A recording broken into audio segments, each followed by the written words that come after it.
Bonjour à tous, je m'appelle Juan Branco, je suis docteur et avocat en droit. J'ai eu l'honneur d'être désigné par M. Sonko afin de le représenter dans le cadre des affaires qui l'opposent au pouvoir actuel. Et j'ai été, comme vous le savez, exposé à une arrestation, détention puis expulsion du Dakar, où je venais représenter le président et peut-être le futur président du Sénégal. Dans ces circonstances assez extraordinaires par lesquelles un avocat est empêché de défendre un client qui, comme on le sait, fait l'objet d'une persécution extraordinaire depuis un certain nombre d'années, qui vise à l'empêcher d'incarner l'espoir d'un peuple en flammes, qui, depuis un certain nombre d'années, souffre de violence, de désespoir économique et surtout d'une corruption endémique que M. Sonko dénonce dans son pays. La détention, l'intimidation d'un avocat par 7 hommes en armes pose question. À peine sorti de l'aéroport, avec une véhémence toute particulière qui visait à éviter probablement que des passagers se solidarisent et dénoncent ce qui était en train de se passer, l'on m'a saisi mon passeport, l'on m'a exigé de rendre mes appareils électroniques et de les suivre dans une cellule où il m'a été annoncé que je serais interdit de territoire du fait de ce que je pensais. Et nous sommes dans une situation très particulière où aujourd'hui de simples mots peuvent faire trembler un pouvoir. Et cela dit quelque chose de ce géant au pied d'argile qu'est devenu l'autorité politique du Sénégal et des dangers qui touchent l'ensemble des compatriotes sénégalais qui aujourd'hui sont confrontés à la violence qui peut naître de la part de ces géants lorsqu'ils se sentent menacés. Le ministre de l'Intérieur m'a fait l'honneur d'un communiqué de presse par lequel il m'accusait d'avoir fait appel à l'insurrection au Sénégal et d'avoir qualifié son Excellence, Monsieur le Président de la République, je reprends ces termes, de tyran, avec une majuscule. J'avais en effet annoncé ma venue au Sénégal.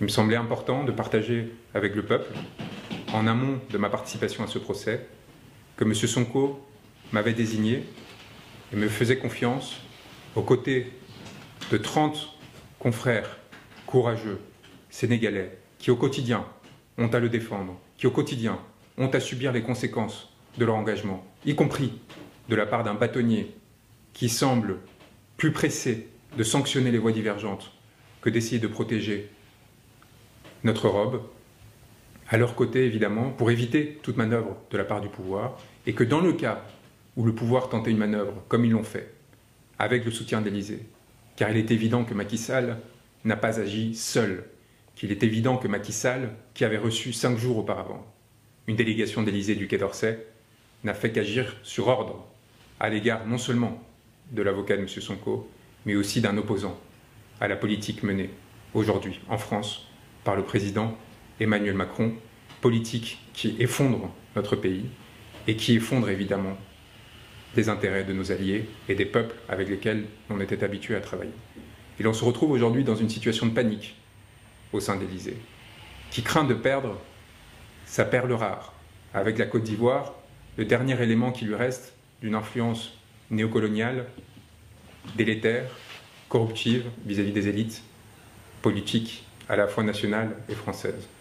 Et vous avez un homme, M. Sonko, qui s'érige pour réclamer la fin de la corruption, pour réclamer la fin de ce régime, pour réclamer l'équité et l'équilibre, et qui fait appel pour cela à des avocats qui luttent pour les mêmes causes.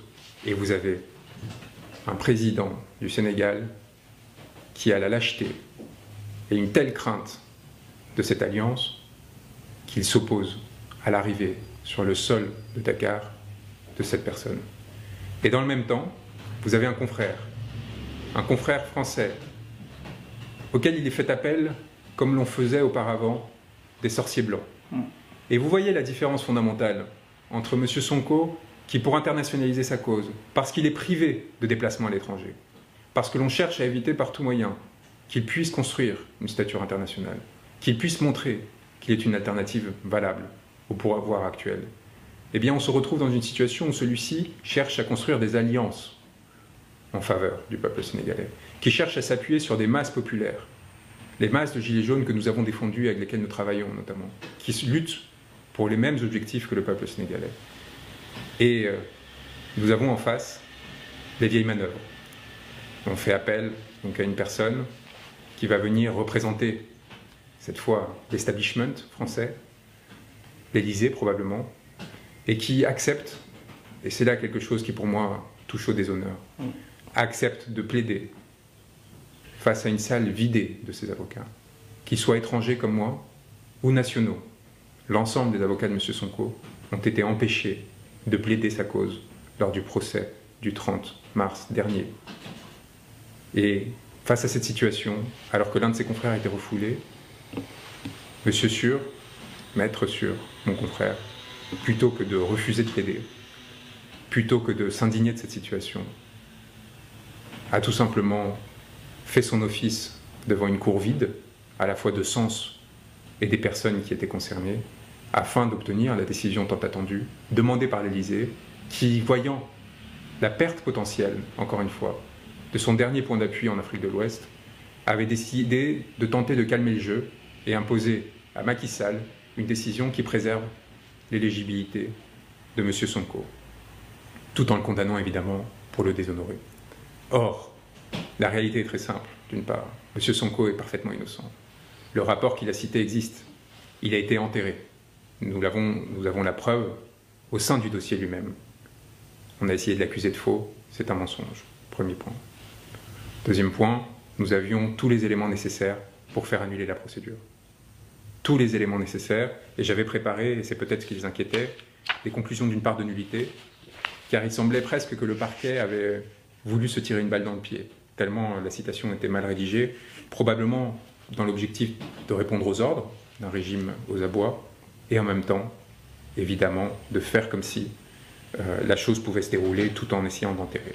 Nous avions des conclusions de nullité, nous avions évidemment des conclusions fin de relax, car ce n'est pas seulement que la procédure était nulle, c'est que M. Sonko était innocent. Nous étions prêts à la défendre, et c'est peut-être ce qui a tant fait peur le pouvoir, ce qui a tant fait peur la Cour, ce qui explique ce changement de juge à la dernière minute, cette évacuation des avocats de la défense, et cette décision que l'on a voulu être de conciliation, mais qui n'avait qu'un objectif, réussir à remporter une manche qui était mal partie, et évidemment, mettre M. Sonko face à des contradictions potentielles dans son discours. Il n'en est rien, car ce qui se passe lorsqu'un pouvoir est déliquescent, c'est d'une part des effets de courtisanerie qui créent de la médiocrité. Et ce à quoi on a eu droit avec cet extraordinaire communiqué du ministère de l'Intérieur, c'est l'expression de cela. On passera sur la maltraitance de la langue française, alors que le Sénégal est un des lieux de haut vol de cette langue française, et qui aujourd'hui dans laquelle la langue française gît avec le plus de créativité, bien plus qu'aujourd'hui en France. Il y a aussi la justification qui est apportée. M. Branco avait publié avant son arrivée à l'aéroport international Blaise Diagne de Dakar un post sur les réseaux sociaux où il traitait son Excellence Monsieur le Président de la République, Macky Sall, de tyran, et faisait également un appel à l'insurrection dans notre pays. Devant ce comportement inacceptable de la part d'un citoyen étranger, il s'est vu refuser d'entrer dans le territoire national. Toutefois, Monsieur le Ministre tient à rappeler l'attachement de l'État du Sénégal aux valeurs d'hospitalité et de teranga qui ont toujours caractérisé notre pays, à condition qu'elles soient sous-tendues par le respect dû à nos institutions et nos valeurs démocratiques. Pardonnez-moi le sourire, mais on apparaît dans une situation où il n'est pas nécessaire d'évoquer la complaisance de ce gouvernement avec des personnes qui défendent des idéologies racistes et particulièrement infâmes. Non seulement la complaisance, mais selon certains, le financement au détriment du peuple sénégalais, de ces personnes qui sont invitées à la présidence de la République. On pense évidemment à Marine Le Pen, mais lorsqu'il s'agit par contre de s'assurer que pas une critique ne sera faite à l'égard d'un homme en fin de parcours, eh bien là, tous les moyens sont mobilisés. Eh bien là, il y a là quelque chose de l'ordre de la déliquescence dans cette façon de faire. De la déliquescence car d'abord, on a peur des mots. Les mots font peur au point de mobiliser des hommes en armes. Et là, il y a quelque chose qui devrait inquiéter. Et puis, la médiocrité de la justification et de ce texte montre que, visiblement, ce pouvoir n'arrive plus, s'il a un jour réussira à le faire, réussir à attirer des personnes de qualité et de valeur. Et donc, par ricochet, une interrogation qui va au-delà des partisans de M. Sonko, qui va au-delà du PASTEF et qui s'adresse à l'ensemble des Sénégalais. Est-ce que d'une part, vous ne considérez pas qu'il y a difficulté à des comportements de cet ordre et à l'image que cela renvoie des autorités de votre pays? Et d'autre part, n'êtes-vous pas inquiet que ce soit ces individus qui aujourd'hui vous gouvernent? Ce premier point me semble essentiel. Le second, encore une fois, la compromission à laquelle se prête ce pouvoir à l'égard des autorités politiques françaises m'inquiète. Elle m'inquiète parce que le peuple sénégalais mérite d'avoir des représentants qui soient indépendants, qui soient souverains, qui défendent leurs intérêts, leurs seuls intérêts. Les ressources gazières et pétrolières qui sont en train d'être exploitées produisent de l'avidité, produisent ces luttes violentes pour le pouvoir. Il est essentiel que des hommes intègres viennent défendre les intérêts du peuple sénégalais et ne créent pas une société à deux vitesses dans laquelle le pouvoir ne servirait qu'à capter les ressources au détriment du peuple. Et c'est en cela que ma rencontre avec M. Sonko est essentielle de mon point de vue.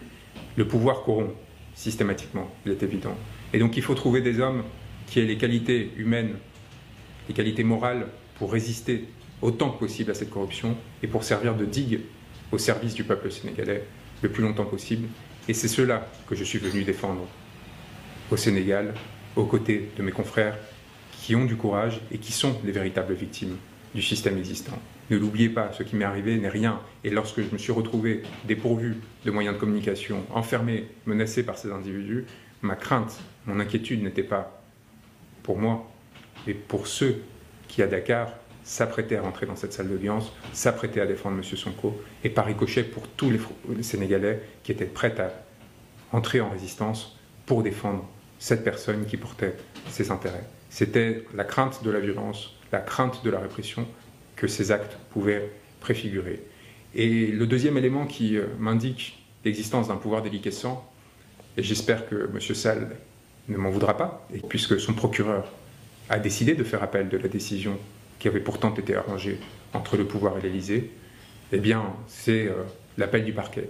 L'appel du parquet qui montre que M. Sall ne semble plus contrôler tout à fait l'ensemble des factions qui composent son pouvoir. Il y a là une forme de démembrement apparent pour un analyste politique extérieur. Je peux vous assurer que c'est signifiant, qui peut avoir des conséquences particulièrement graves pour le peuple sénégalais. Et il est d'autant plus essentiel de s'assurer que M. Sonko, qui aujourd'hui est la principale figure d'opposition, puisse participer aux élections prochaines et soit en mesure de proposer une alternative à ce système qui aujourd'hui est en déliquescence et a provoqué de nombreuses conséquences particulièrement graves pour le peuple, y compris la mort d'un certain nombre de manifestants, que ce soit les 14 martyrs de 2021 ou depuis, dans de nombreuses reprises, des répressions particulièrement graves qui ont touché, y compris des responsables nationaux du PASTEF, auxquels il faut rendre hommage, ainsi qu'à mes confrères qui sont suspendus et qui sont dans une difficulté extraordinaire qu'il faut défendre absolument parce qu'encore une fois, à travers eux, c'est l'avenir du Sénégal qui est en jeu. Alors, dans ces circonstances-là, je voulais m'adresser à vous, d'une part parce que j'en ai pas eu l'opportunité. Ça aurait été évidemment lors de mon arrivée à Dakar, avec humilité, la possibilité aussi de vous transmettre un message essentiel qui consiste à dire que le monde vous regarde et que le monde est extrêmement fier et impressionné par cette jeunesse sénégalaise qui ne se laisse pas faire, qui ne se laisse pas intimider par la répression dont elle fait l'objet et qui est prête à prendre des risques extraordinaires pour défendre les valeurs cardinales de ce pays. Et je peux vous dire que la France et le peuple français ont beaucoup à apprendre de ce qui se passe en ce moment au Sénégal et vous regardent avec une fierté extraordinaire, celle d'un peuple émancipé qui aujourd'hui est en mesure de nous faire leçon sur la façon de défendre les idéaux démocratiques et les systèmes dans lesquels une répartition des ressources justes puisse intervenir. Et donc, je tiens à vous le dire aussi, c'est un dernier point, que j'étais venu à vous avec beaucoup d'humilité, beaucoup de fierté d'avoir été désigné par M. Sonko et à travers lui par les très nombreuses personnes qui croient en lui et qui espèrent en lui. Et j'espère que cela sera entendu parce que cela dit quelque chose aussi lorsqu'un peuple arrive à créer ce sentiment chez des pairs étrangers, lorsqu'il arrive à créer ce sentiment d'honneur, de fierté, que de se joindre à lui et de se placer à ses côtés, debout, face à la répression et à la violence. Et je tiens à vous dire que je resterai à vos côtés, que je n'attends qu'une chose, c'est l'opportunité de revenir à Dakar pour m'assurer que les intérêts de M. Sonko, aux côtés de mes grands confrères, seront défendus et que l'impunité dans laquelle ces violations de la loi sont intervenues de façon systématique, cette violation du droit cessera pour, encore une fois, dans le seul but de défendre l'intérêt des populations sénégalaises qui croient à M. Sonko, qui espèrent en lui le règlement d'un certain nombre de circonstances particulièrement délétères. Et je pense que de la Casamance à Dakar, il y a beaucoup de personnes qui attendent avec impatience ce changement politique. J'espère qu'il sera à la hauteur de ses aspirations. Il a résisté à des choses d'une violence inouïe jusqu'ici. Et j'espère que cette confiance qui est déposée en lui se transformera en force pour l'ensemble du pays. Merci à tous pour les messages extraordinaires que vous m'avez transmis, la chaleur qui a été partagée, qui m'a évidemment énormément touché. Et sachez qu'elle est entièrement revenue à vous et qu'elle continuera à le faire et que nous n'agirons justement qu'afin de protéger de façon générale, pas seulement les intérêts des partisans de M. Sonko, mais du Sénégal dans son ensemble, à notre place, avec l'humilité qui est la nôtre, en soutien des Sénégalais qui nous le demanderont et jamais dans une position d'affirmation, de domination comme l'ont fait un certain nombre de personnes jusqu'ici.